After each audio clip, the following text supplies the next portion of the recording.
Danger Zone. Good morning, good afternoon, good evening, everyone. I'm your host, Kev Baker. You're tuned in to the amazing Kev Baker Show right here on the brilliant truthfrequencyradio.com. I want to thank all of you for turning up yet again in your numbers tonight. It's so humbling. It really, really is to see everyone in the chat room and to know everyone out there listening. There are so many different ways of listening live right now. You can be on TFR, the homepage at truthfrequencyradio.com. iHeartRadio, we've got a stream over there. TalkStream Live, TuneIn Radio app. It's just all going on right here on the number one network. And tonight, I can assure you, this is going to be yet another one of these shows that really takes us on to the next level again. And to do that tonight, I am rejoined at last by my co-host, Mr. Johnny Whistles. Johnny, there's going to be a lot of entanglements going on here tonight, my good friend. But, you know, I'm feeling better. Every day goes by, getting a little bit stronger. And to see you and our other guest here tonight, that just makes it all the better, brother. Are you glad to be back? Oh, I'm Kev. Still haven't fixed out the audio issues on the PC, but you're coming to do that tomorrow, thank God. And yeah, we've got an amazing guest again tonight, Kev. And looking to get this information out and looking at the chat, this information is going far and wide. We've got David Trotter from New Zealand listening in tonight. So the audience, Kev, is absolutely global. It's fantastic. It really is. And, you know, tonight we're going to be breaking some really big information concerning Cern. But before we do that, you know, there's something very, very strange going on in the world right now. And we run by synchronicities here on TFR. And you've heard me speaking before about one of my favourite sci-fi shows. And it encapsulates everything that we talk about here on the show with Anthony Patch and other guests and on Freaky Friday as well. And that show is The 100. And I can't think of a more apt way to start tonight's show because The 100 is a science fiction drama set in a post-apocalyptic world. And it's set 97 years in the future from now. Now, it's post-apocalyptic because in their wisdom back in the day, they decided to go for an AI overlord system. It didn't work out well. And in fact, it resulted in an exchange of nuclear weapons. The AI went rogue. It started launching nukes on the planet because it realized that we were its biggest threat. So the TV shows, it comes up with a kind of novel idea, a way around this. And it's very similar to what we're seeing in the real world right now because to stop the AI from ever doing this again, what the inventor of it realizes is that you need to merge it with humans. You have to give it that emotional side. So just think of that kind of backdrop, that setting, when I tell you that tomorrow there's going to be 100 senators meeting in Washington at the same time as there are nuclear drills running around the country. So what better way to start a show and to welcome back our good friend, the author of a number of books, including Covert Catastrophe, 2048, Diamonds in the Rough, Revising Reality, new book, Coalescence on the Way. He's also a host right here on TFR, and he's somebody that I'm proud to call a very good friend, Mr. Anthony Patch. Welcome back, big man. Another big night of radio ahead of us. But Tony, before we get to any of the Cern stuff, we'll keep the listeners hanging on for that. What on earth's name is going on right now? We've got this crazy meeting lined up for tomorrow in the US. We've got Donald Trump meeting with 100 senators. It's kind of unheard of. He's going to be addressing Little Kim over in North Korea. We're told that's what it's going to be about. And at the same time, Operation Gotham Shield, the thing that has got absolutely everyone losing their minds, it's rolling into Washington, D.C. as well. Tony, help me make sense of this, man. Well, there's some breaking news for you I haven't shared with you. Little Kim was smuggled into Washington, D.C. He's under the rotunda, under the dome. and the 100 senators are all circled around him, chanting, moving around him like the guys at Mecca, and they're going to perform a sacrificial ritual to prevent nuclear war. So let's see if that goes viral. Oh, Tony, at this point, things are getting that strange that nothing would surprise me. But what do you make of all these cats meeting tomorrow? Because it's got some people very worried. We've got that armada on its way to North Korea. What do you make of this meeting? Well, I think it's unprecedented, as that has been covered, to be serious for a moment. They're bringing all the senators together while there are two drills going on simultaneously on the same day on the East Coast. I'm not saying, I'm not trying to provoke any fear. I'm not saying anything disastrous is going to happen. Let's just take it at face value. Let's take off the conspiracy theorist hat for a moment. And let's just say that Donald is trying to get consensus to go to war. Now, remember, historically, there's only a treaty in place between the United States and North Korea. Technically speaking, we are still in a state of war with North Korea. So the president does not need to get a declaration from Congress, an authorization. So perhaps they're talking about the status of this treaty from a legal standpoint as to can they break the treaty. Now, that's not really conspiracy. That's just looking at the facts, what's on the table. But the fact that he's bringing all these guys together, it's how Donald Trump has done business. He brings everybody to the negotiating table, lets them hash it out, and then they come to an agreement. And it's always a compromise.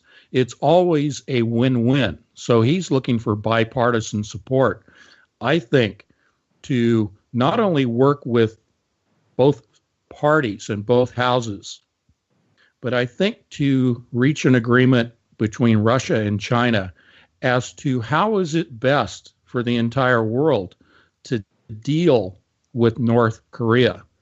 I think that Donald Trump is circumventing the UN. He brought in the Security Council members and already talked to them.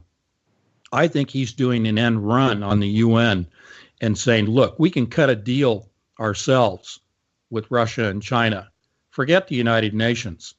We want peace. We don't necessarily want to go to war with North Korea. The thing is, North Korea is impotent in comparison to what just the United States can bring to bear. Now, if Russia and China wanted to bring to bear, pardon the pun, because of Russia, on North Korea, they wouldn't stand a chance. So this is really small potatoes. This is no big deal. I think that's just a major distraction. I think that what they want to do is eliminate the military option. That's a lot of bluster. I think that what they want to do is come to an economic agreement, which is what Trump is most comfortable with. And I believe that it is to take the natural resources that are undeveloped in North Korea and split them between the United States, Russia, and China. So it's about natural resources. And we've discussed this, I think it was off air and possibly on your show as well, Tony. If there is any action taken against North Korea, this is most likely going to be special forces on the ground, and none of little Kim's missiles, no matter how good they are, they'll ever make it anywhere anyway, will they, Tony? No, and let's go to the woo just a little bit. Let's go back to 9/11. Let's talk about Brookhaven National Laboratory just across the way from the Twin Towers. In the evidence that I have looked at, I think there was a directed energy weapon that was used, sent from Brookhaven to the Twin Towers. Now, without going down that rabbit hole too far, imagine that same weapons technology being employed against North Korea. Very surgical, not bombs, not the mother of all bombs, certainly, and perhaps not even our special forces need to be used. I think if they took a directed energy weapon and trained it on the missile sites, that would be the end of the story. And really, we're not looking at any real loss of life to speak of. And that Brookhaven kind of link to 9/11, that really is key. And if anyone's interested in finding out more about that, I urge you to look at the research of Dr. Judy Wood. Now, she has been totally demonized in some quarters of the 9/11 truth community, but for what reason, I do not know, because she just points to evidence. And it is quite startling anomalies that she picks up in the photographs. It really does make you question what kind of exotic technology was used that day. Now, Johnny Whistles, I'm going to bring you in here, brother, before we get even further deeper into all of this woo, because I remember back in September, there was deep woo happening in the world. And this was before Donald Trump even got elected, right? And me, you, and Nano Girl, we done a show, and we were losing our mind over an audio that was played across the emergency system in New Jersey. Now, Johnny Whistles, you were the one that pointed out to me that perhaps this actually says Trump, April 26th. At the time, I thought it said Trump to go the 26th. But take a listen to this. Trump, April 26th. Trump, April 26th. Trump, April 26th. Trump, April 26th. So, Johnny Whistles, let's bring you in here, man. Trump, April 26th. We've got 100 senators meeting at the White House tomorrow. We've got all these nuclear drills going on, Johnny. What's your thoughts on this, man? Whatever it is, Kev, it's not good. This whole meeting thing with 100 senators, Kev, it's like a war pact. Because there's nothing going to come good about this, because this is too important. Is it a distraction from something else? I don't know. I think it's something that's about to come. And I think we're going to find out pretty soon what it is, Kev. We really are. And talking of distractions, that leads us perfectly to the next segment. And if you're tuning in live to hear the new Cern announcements, you will not be disappointed. We will get there in due course. And it is all connected. And when we come to the end of the show, I'll tell you why this is all connected. And Johnny mentioned distractions there. And distractions, they can be used as games, as psyops. And right now, it almost is as if we're all being gamed. And that's a phrase that I've stolen off my good friend Anthony Patch. And Tony, Gotham Shield, this nuclear drill, I've tried to stay away from it because ever since Operation Jade Helm, when I found out that AI was taking over command and control of the military for that actual exercise, and then with hindsight, learning how all of our reactions were making their way back to these fusion centers and being fed into supercomputers and quantum computers to basically game us, to work out and model and predict our behaviors, I try just to kind of temper what I post on the internet when it comes to these things now. So your thoughts with that in mind, Tony, and all this talk of Operation Gotham Shield on the internet. Google search, it spiked like World War III a few weeks ago. I checked today, it is absolutely off the charts. If you use that as a search term, it is throwing back so much. So Tony, what has got everyone losing their minds? Well, we're going to add to that spike here in just a second. Just for the benefit of the chat room, what I was talking about with North Korea is going after the rare earth metals. Okay, that's what China controls. That's what they've been gathering, and that's what's in North Korea are rare earth metals. So that's what's behind all of this bluster, I believe, in North Korea. Okay, jumping into Gotham. I always take a little different tactic on this. Like you, Kev, I sit back and kind of watch and see what everybody else is doing and saying. And the reason that you and I step back is because we know there's a game afoot, and we do not like to play the game. The game specifically is a psychological one.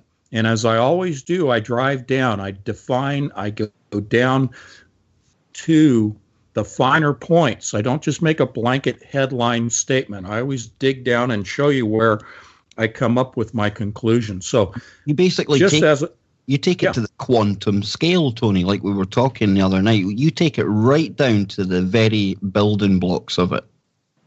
We do. And that's important because quantum physics is behind virtually every area in science now. Where it doesn't matter the area in science that you go to look, you discovered that the basis for their research today is all at the quantum scale. Everybody in every discipline is working at that level. So with the Gotham shield, we're talking about a psychological operation which is part of the sentient world simulation that is driven by the quantum computers of D-Wave. I want to refer you to my website, anthonypatch.com. You go to the Urgent Discoveries tab. You scroll down and you will see the physicist at Cern holding up a couple of signs, and he's laughing. And what he's referring to in that is Bond 1, which is the first novel of James Bond, as well as Mandela, the Mandela effect. Mandela effect is a psychological operation. We're not talking about that tonight. We're talking about James Bond. We're talking about why this physicist puts up the sign Bond 1, because the first novel was Casino Royale, Monte Carlo. Monte Carlo, thank you for putting that up in chat. Monte Carlo is a random number generation system that is used in physics. It's used in the broad base of mathematics. It is for the purpose of predicting an outcome. Okay? Monte Carlo statistical analysis, called a random number generation system, is for the purpose of running multiples of models in a computer, okay, simulations, to then predict the probable outcome based upon the number of crossovers, the number of points that are identical, the crossover points of each of those varying models. Now, the reason that I give you that background, because it is quantum. We are talking about how quantum particles are analyzed at CERN during and after a collision. Remember that. They're analyzing data sometimes years after the collisions occur. That's going to play in later on in the show here. Specific to Gotham, the Gotham shield, we are talking about, just like we had with Jade Helm, these are psychological operations. These are Monte Carlo models. What they do is they go in silico. That means within the silicon, within the chips, within the computer. They will run mathematical algorithms resulting in multiples of models.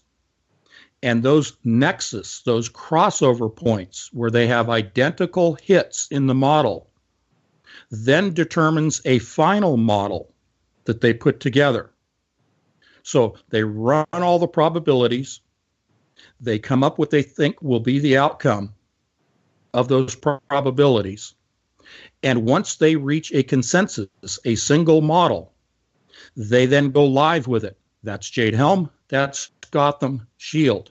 These are the outcome of Monte Carlo statistical models, algorithms, that they then go live with. The purpose of going live is so that the AI system that ran all of these Monte Carlo statistical probability models and the AI that came up with the most likely probable outcome, the single model, then instructs the human handlers of the AI system on how to build and craft a live exercise. Now, the purpose of the live exercise is, again, to teach the AI. What is the AI learning? What is the deep learning, the deep machine learning that's taking place? The AI is learning by observing how people, how humans on the chessboard, how the pawns are receiving the information about the drill, responding and behaving because of the drill, communicating the drill. All the things that Kev and Johnny and I are doing right now are part of this model. We're playing in it. They know that we're going to pick this topic up and run with it.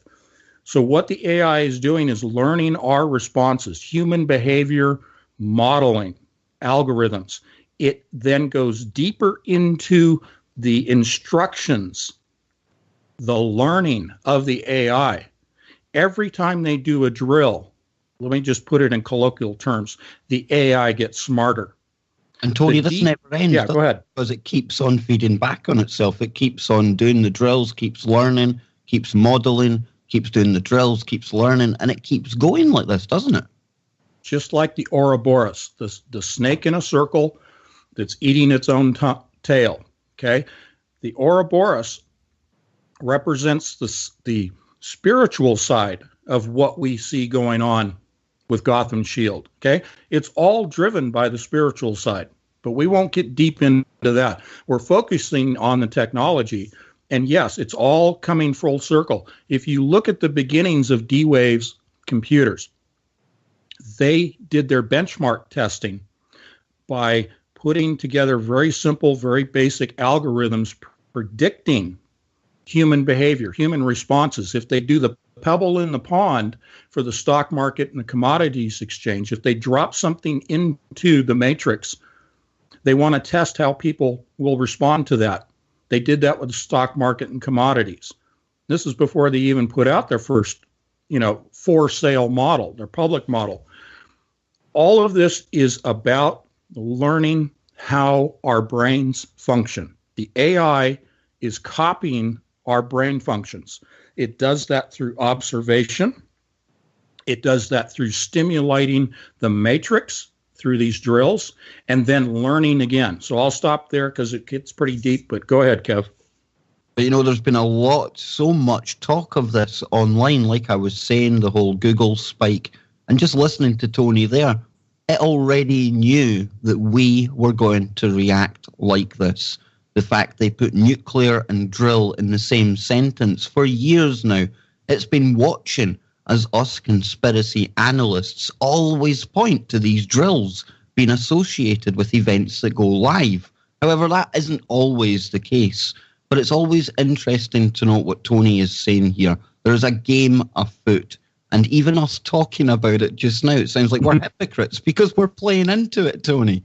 But they're mapping absolutely everything. Now, somebody, I think it was Gon's, Face Like the Sun, over on YouTube, he made a pretty good video, I thought, Tony, and he was talking about the supercomputer aspect of this. And, even the fact they've used the word Gotham, that in itself, it's the whole movie, the theatre aspect. But for me, whenever you talk Gotham and Batman now, my mind automatically goes back to the Batman shooting James Holmes, the Aurora Cinema. And again, this is psychological gaming because they know using these words gain a response. Yeah, the overarching umbrella to what is going on militarily, economically, the drills, all of these things, if people will just keep in mind that we exist in a matrix, we exist in the sentient world simulation operated now by quantum computers that we really have no great appreciation for its abilities. Just understand that everything that happens in the matrix now is feeding the AI system in terms of learning. Now, I'm going to give you the smoking gun.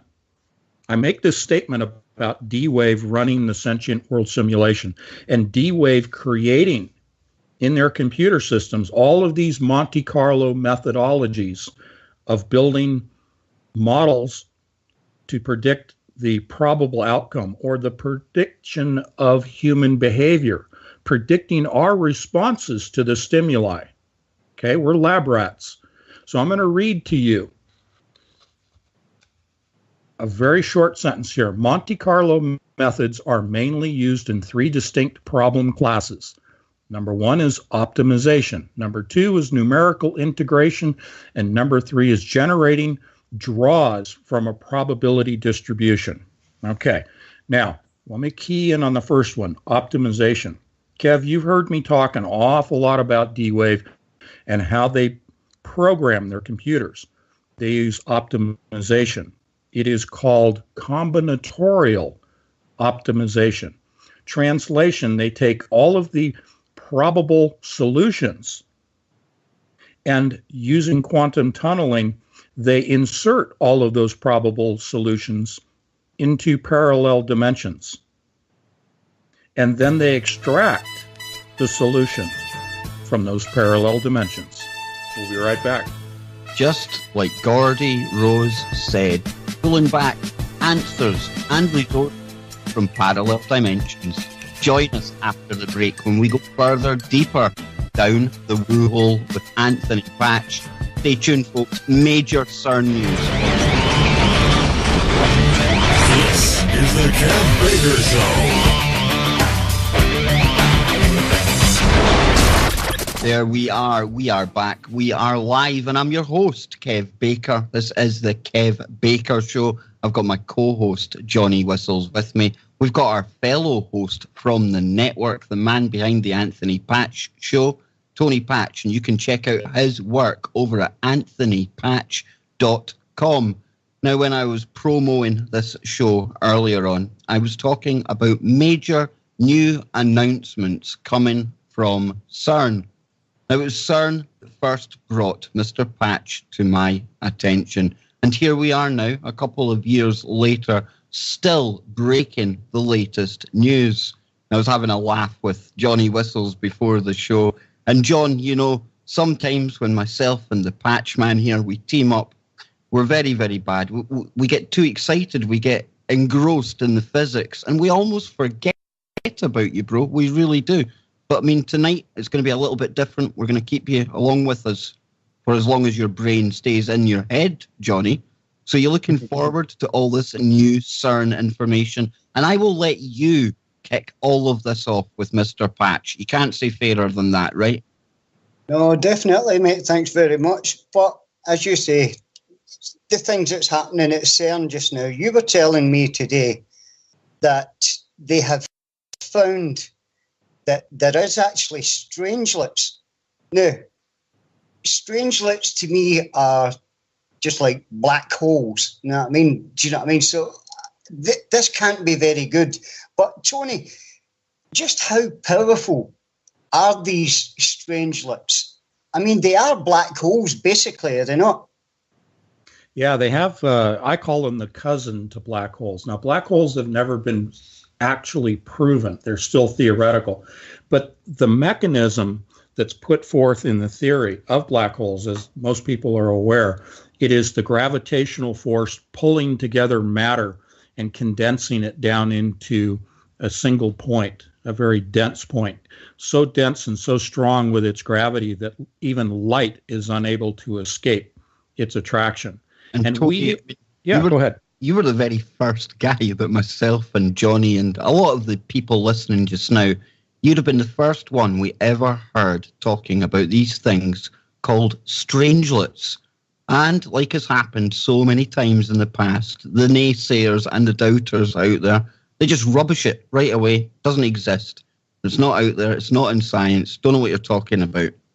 And yet here we are again today, Tony. I wake up and you send me yet more confirmation that you're not going mad. Not at all. Far from it. In fact, you're so far ahead of the curve, you can no longer see it. And this isn't just any confirmation, right?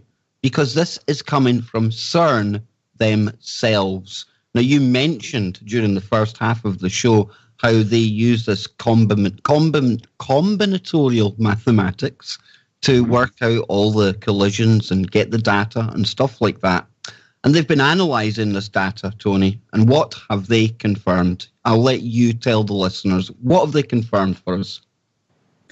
They have confirmed that strangelets are being produced at CERN. Specifically, they were produced in the ALICE detector, one of the 4 main detectors. And this is the first time that they've gone beyond just sort of the theoretical conversation about strangelets, that the probability of them being created.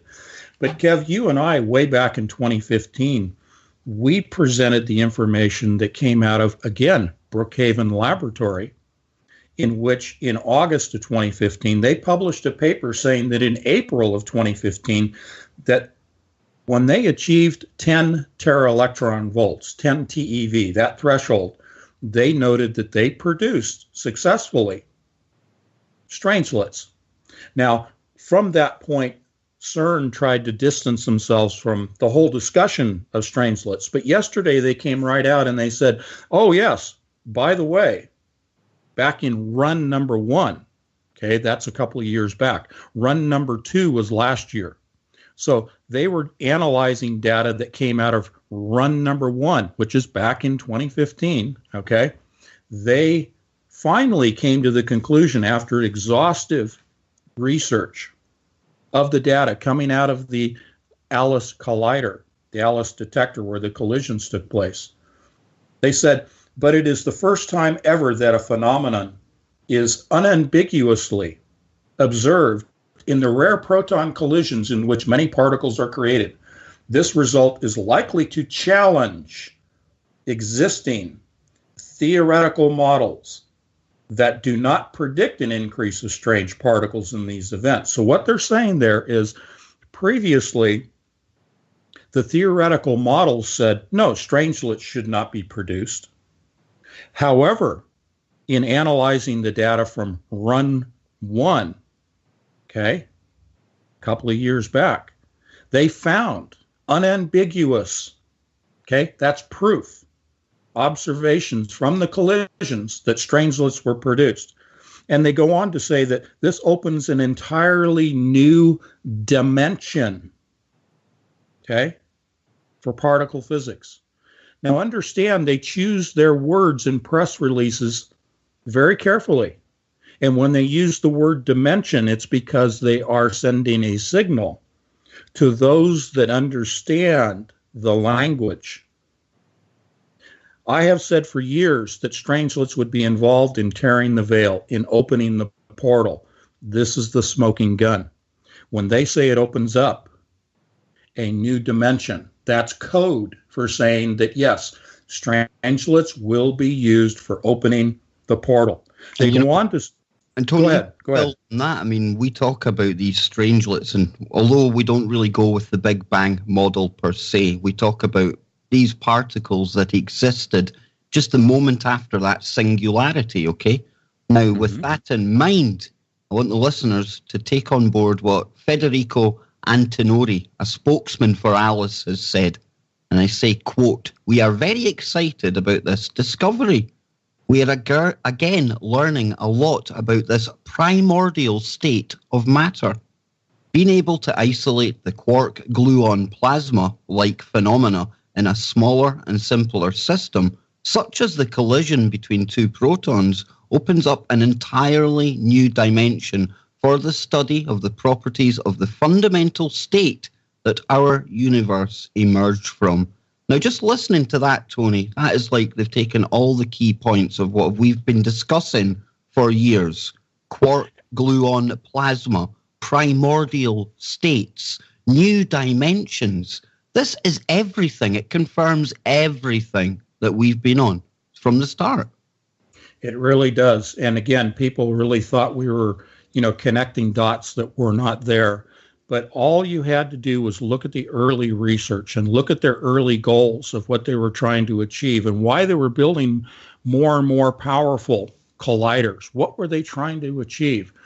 Now, Johnny, going back to what you said about, the explosive potential in black holes, there's 3 characteristics to strangelets. Number 1, it is the most powerful explosive substance in the known universe.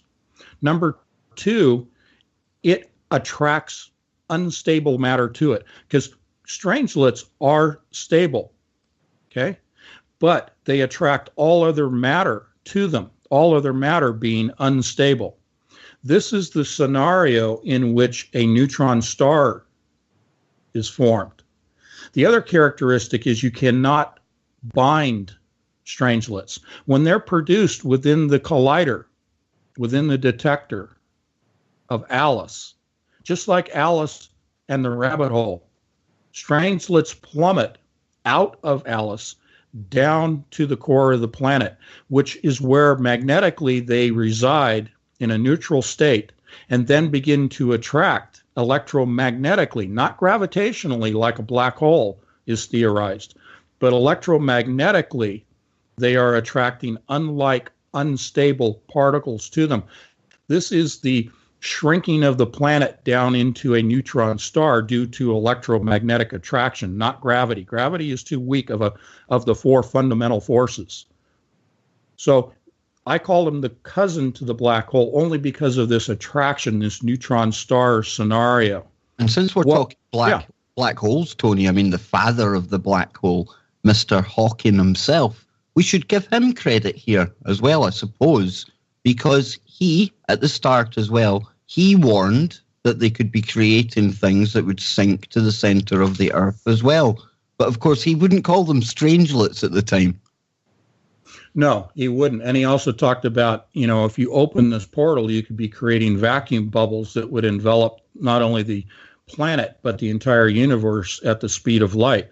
Now, Hawking, it was interesting. He, in his first thesis paper, for which he was awarded his doctoral, his title as doctor, was that he theorized black holes as being the center point, the origin of the universe. And then once he became a doctor, he wrote another paper in which he countered himself, saying that black holes did not exist. So you've got a guy who's a little bit, over here and over there, and what's he really doing?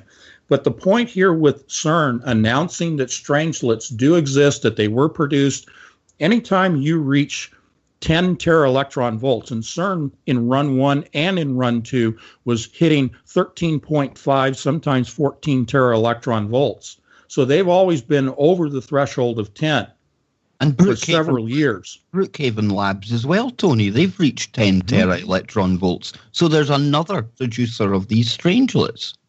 Yeah, and these labs like Berkeley and Brookhaven and Fermi Lab in Chicago, these are all feeder labs. They're all proof of concept. They develop on a small scale what they need to prove, and then they ship it off to CERN for implementation. So this is all information that I have shared with you for 3 years now because I was looking at these feeder labs.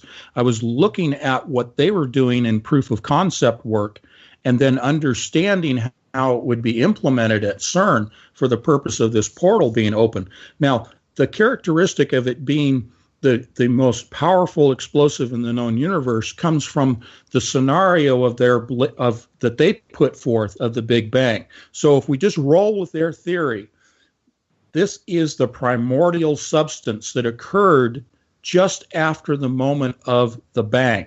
Now, I don't adhere to the Big Bang. I just use it because it's a familiar touch point for people to relate to. But in the timeline of the Big Bang, strangelets were the first things that were produced. Therefore, they result in the further expansion of the universe through their Big Bang scenario. Mine is a replication of tetrahedrons, but we're not talking about that today. We're looking at it from the standpoint of what CERN is saying. And because of this explosive ability, strangelets will be used in the north area, the center point of the main ring of the Large Hadron Collider, to separate quantum particles. The four fundamental forces are gravitational, electromagnetic, strong, and weak. The strong is the strong nuclear bond binding quantum particles together. It is the breaking of the strong force, the nuclear bond, that requires the employment of strangelets in combination with the 20 peta. 20 peta. We've gone from tera to peta electron volts that will be the end result of the combination, the conjoining of the awake linear accelerator on May 8th with the Large Hadron Collider's main ring. And you and I are going to do a special show called Awake Day on May 8th when Awake is fired up. Go ahead. No, we certainly are. And you need to mark that one in your diary right now. That is Monday, the 8th of May. We will be marking the event with a special show right here. And Tony, I remember when we first started looking at the Awake machine, which is different from the ring accelerator. This is a far smaller, linear piece of equipment. And you described it, correct me if I'm wrong, maybe I've got this totally wrong, But did we not say it was almost like a strangelet cannon at one point? Oh, sure. Absolutely. Because you need to be able to not only produce in the Alice detector the strangelets, but you need to be able to channel them, so to speak, because you can't contain them, but you can direct them. And that's why Awake was built. It was built for the directing, for the aiming of strangelets. Don't let people dissuade you when they say, oh, they're going to use electrons and protons and photons and anti this and anti that. No, it all comes down to, and that's why today's announcement that we're giving you is so pivotal. The timing is always exquisite. They're letting us know that strangelets will be used on May 8th. Now, I'm not saying anything specifically is going to happen on May 8th. That's just when they are starting the process of utilizing the Awake. They're going to test it. I believe it will be later on this year. I'm not setting any dates, but I do believe that it's going to be after the 8th of May. But we're targeting it just so that we can explain again on that date, what are the mechanics? What are the materials that are being employed that they're bringing together? So we'll get into the really deep nuts and bolts about Awake and how it operates and how that veil, how that breaking of the nuclear force will be accomplished from a physics standpoint. I'll take you right down to the nuts and bolts of the quantum mechanics involved on May 8th. And, you know, just to kind of back up what Tony's saying there as well, that the language that these people use when they put out press releases, it is very, very well thought out. And if you think back to one of the craziest stories I've ever covered, and it was crazy because for me it was a coded message to people who knew what they were looking at. And it was that mysterious, invisible object. Do you remember that, Tony? The one that was both there and not there in the pipe at Cern. And the fact that the physicist who they spoke to about it said, you know, we know it's there, but we can't see it and we're not really going to take a look for it. So we're just going to see what happens.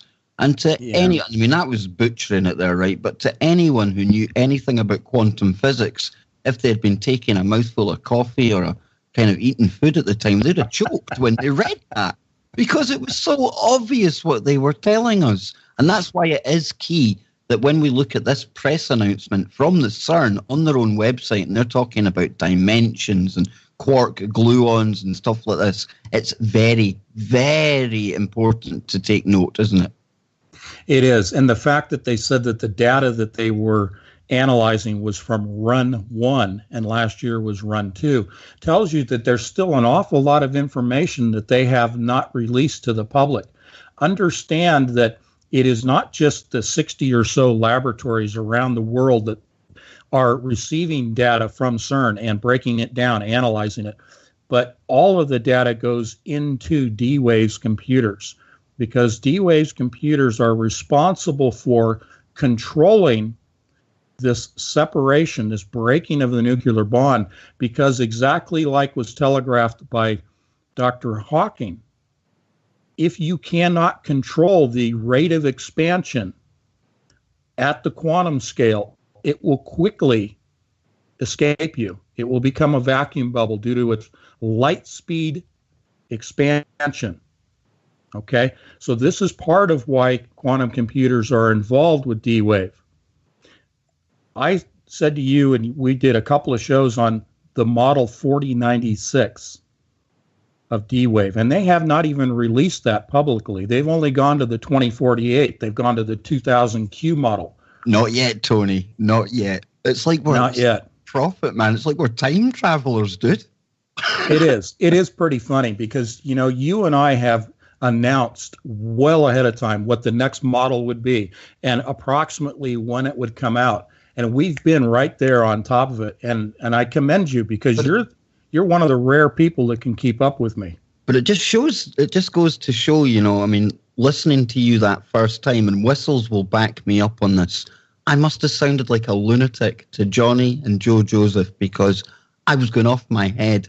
My gut was screaming at me, this dude, Tony Patch, he knows what he's on about. And they say you shouldn't put your eggs in one basket. But when it comes to you and your information on this and D-Wave, I put all my quarks in the one box, Mr. Patch. And I am so happy I did. Johnny, time after time, he won't give himself credit, but he's always right on this, man. And how lucky are we that we built this show to a level where we're breaking news about CERN ahead of it happening. This is an alter universe, John. Well, Kev, this has been going on for as long as you've known Anthony Patch. And although I get all the information later, it's still amazing because every time you come to me with something from Tony, Kev, it's always, John, remember we spoke about this last year? And it always does happen, Kev, every single time. So he's well ahead of the curve, well ahead. And, you know, like I was saying there, it was my gut that told me, Tony, that you were onto something here. You definitely weren't. The listeners as well, I mean, they all resonate with the information that you come across with. They don't have to agree with it all, but you certainly seem to be tuned into something right now. And like I said to John there, you don't give yourself the credit, so I'm here to do that, right? Well, thank you. But, you know, I've put all my eggs in one basket because I'm here on TFR with all of the hosts here, and I've put all my eggs in your basket, and that's because you understand what I'm talking about and you appreciate what I'm talking about. So if people want to know what's the latest and greatest that Anthony Patch is talking about, they can find it at Kev Baker, and they can find it at my show as well, that you have so graciously supported me, helped me, been my man covering the six, and been my co-host on Fridays. Without your help, I never would have been able to get through it all. And thankfully, we've not had too much harassment, you know, electronically on the last couple of shows. Real quickly, before we run out of time, we won't go into this today, but there were two other things I was going to talk about. Last show, we talked about the Casimir effect, which I presented as 0-point energy, and they were stuck using two mirrors and using a square or a cube model. And I said if they use the tetrahedronal model of the Casimir effect, they would achieve 0-point energy. We covered that. The other thing we briefly touched on that I wanted to cover today was out of Berkeley was the Weil fermion. Now, the Weil fermion, W-E-Y-L, Weil fermion is what they are assigning as one of the primordial substances of the universe, just like strangelets. I was just going to say that, Tony. I mean, this would have been kicking about in that instant after the singularity, right? Sure. If we go with singularity and then we go to strangelets in the timeline and then we go to Weil fermions, we are talking about their drilling down to the very finer points of quantum particles. They're reaching that point of the singularity. I want to tell you this. The singularity, the reason that they're going after the singularity is they are looking for the mathematical equations that describe the geometric shape of the singularity. The reason that they are trying to break all these particles down further and further in more and more powerful colliders is they are trying to extract math. They're trying to extract equations. This is just like we talked about with Enochian communications of a written language and a mathematical language. The mathematical symbols on a chalkboard, those are symbols. Symbols contain information. Those symbols are describing each individual mathematical formula symbol, not just the equation itself, but each individual mark is prescribing the wavelength and the frequency of the energy that converts to matter, and that matter then forms into a geometric shape, and that geometric shape is comprised of the quantum particles. So I'm taking you back out towards the atomic scale. If you start at the very, very, very, very beginning, you're talking about energy in the form of wavelengths and frequencies, and that is what they're trying to discover. That's the point they're trying to reach in colliding particles. You know, Tony, to discover that. What they're really doing in effect is they're back engineering God's work. And they're You right got it. at the point now where they are looking at the very fundamental, basic building blocks that were used. And they're trying to extrapolate that information out of there. That's how close we are. And that's why today I think we have never been this close to them achieving a goal that they've been trying to do all across the ages. Even look back to Egypt. They had it wrong. Now we know how they had it wrong. Look at the base of the thing. It was square. It was a cube. You go forward to D using that same Egyptian mystery school woo. Tesseract. Cube. Wrong. And then comes along Mr. Tesla, who had it all sussed out. But the clever cat that he was, he knew they would weaponize all this, Tony. So he left us breadcrumbs along the way. And those breadcrumbs, well, they ripped up the cube and they left us with a tetrahedron. And that's what they are trying to get back to, that very original one, just to see how it all came about. And why? Because they think they can trump it. Sorry for the actual pun with the president at the moment, but they think they can replace that with something better. Now, correct me if I'm wrong, Tony. Might be You a hit bit it right on the head. said there, but I would say that encapsulates it all. You totally hit it right on the head. That is what they're doing. They cannot create. Only God can create. But what they are trying to do is to destroy everything that God has created. I'm going to give you the short version. If they cannot create life, they will destroy life so that all that is left is death. Wow. Yet again, amazing stuff from Mr. Anthony Patch. Until tomorrow night, wherever you are, make it TFR. Go Whistles. And didn't touch that dial.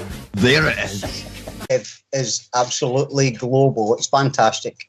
It really is. And you know, tonight we're going to be breaking some really big information concerning Cern. But before we do that, you know, there's something very, very strange going on in the world right now.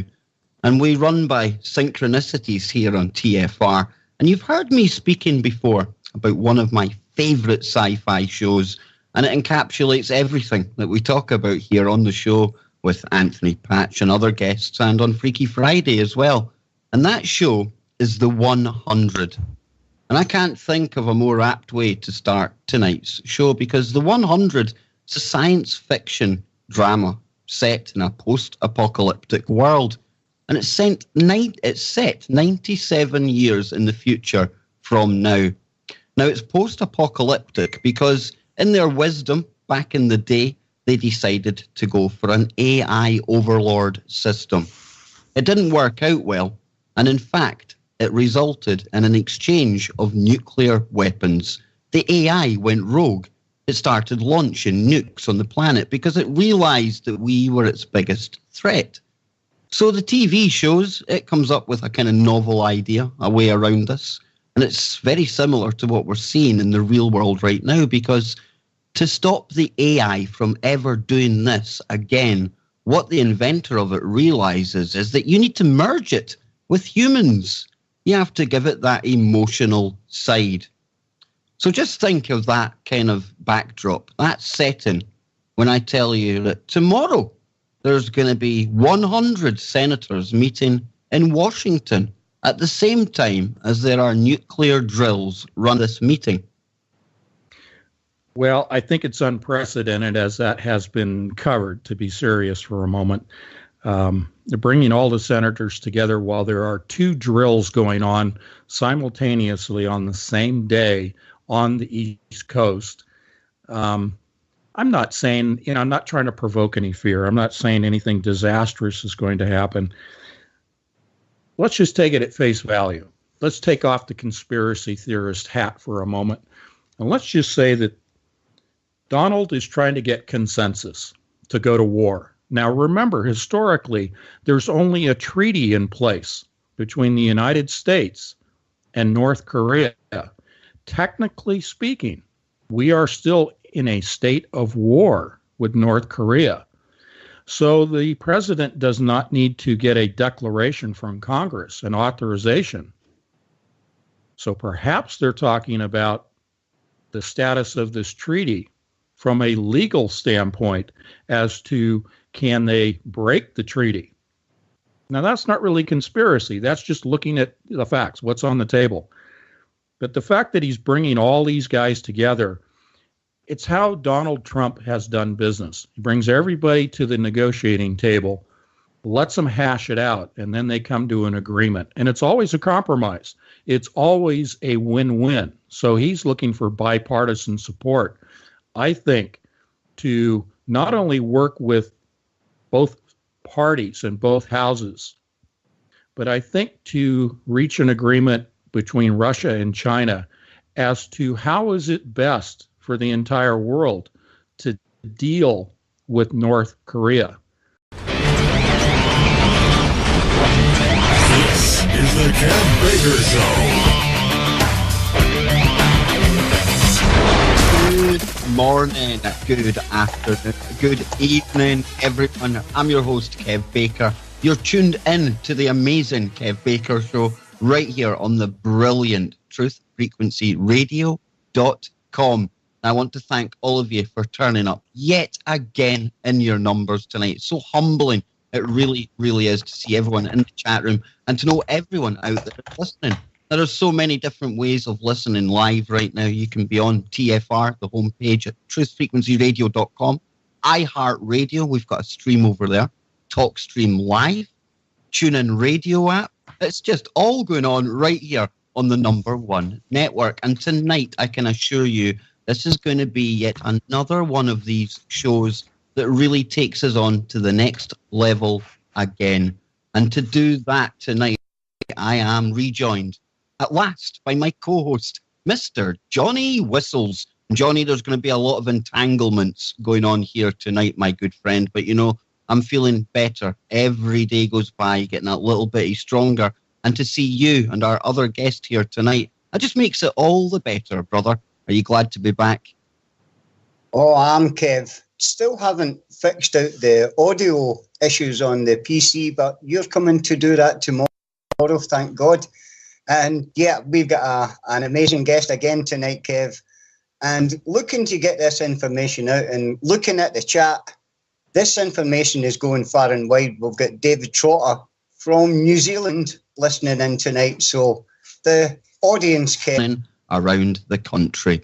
So what better way to start a show and to welcome back our good friend, the author of a number of books, including Covert Catastrophe, 2048, Diamonds in the Rough, Revising Reality, new book, Coalescence on the Way. He's also a host right here on TFR, and he's somebody that I'm proud to call a very good friend, Mr. Anthony Patch. Welcome back, big man. Another big night of radio ahead of us. But Tony, before we get to any of the Cern stuff, we'll keep the listeners hanging on for that. What on earth's name is going on right now? We've got this crazy meeting lined up for tomorrow in the US. We've got Donald Trump meeting with 100 senators. It's kind of unheard of. He's going to be addressing Little Kim over in North Korea. We're told that's what it's going to be about. And at the same time, Operation Gotham Shield, the thing that has got absolutely everyone losing their minds, it's rolling into Washington, D.C. as well. Tony, help me make sense of this, man.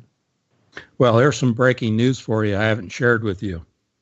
Little Kim was smuggled into Washington, D.C. He's under the rotunda, under the dome, and the 100 senators are all circled around him, chanting, moving around him like the guys at Mecca, and they're going to perform a sacrificial ritual to prevent nuclear war. So let's see if that goes viral.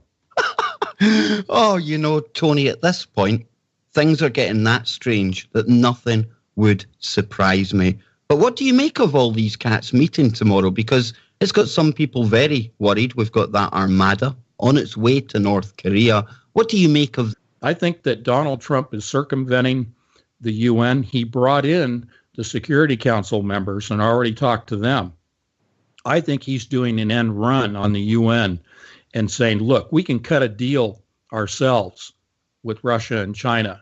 Forget the United Nations. We want peace. We don't necessarily want to go to war with North Korea. the thing is, North Korea is impotent in comparison to what just the United States can bring to bear. Now, if Russia and China wanted to bring to bear, pardon the pun because of Russia, on North Korea, they wouldn't stand a chance. So this is really small potatoes. This is no big deal. I think that's just a major distraction. I think that what they want to do is eliminate the military option. That's a lot of bluster. I think that what they want to do is come to an economic agreement, which is what Trump is most comfortable with. And I believe that it is to take the natural resources that are undeveloped in North Korea and split them between the United States, Russia, and China. So it's about natural resources. And you know, we've discussed this, I think it was off air and possibly on your show as well, Tony. If there is any action taken against North Korea, this is most likely going to be special forces on the ground, and none of Little Kim's missiles, no matter how good they are, they'll ever make it anywhere anyway, will they, Tony? No, and let's go to the woo just a little bit. Let's go back to 9/11. Let's talk about Brookhaven National Laboratory just across the way from the Twin Towers. In the evidence that I have looked at, I think there was a directed energy weapon.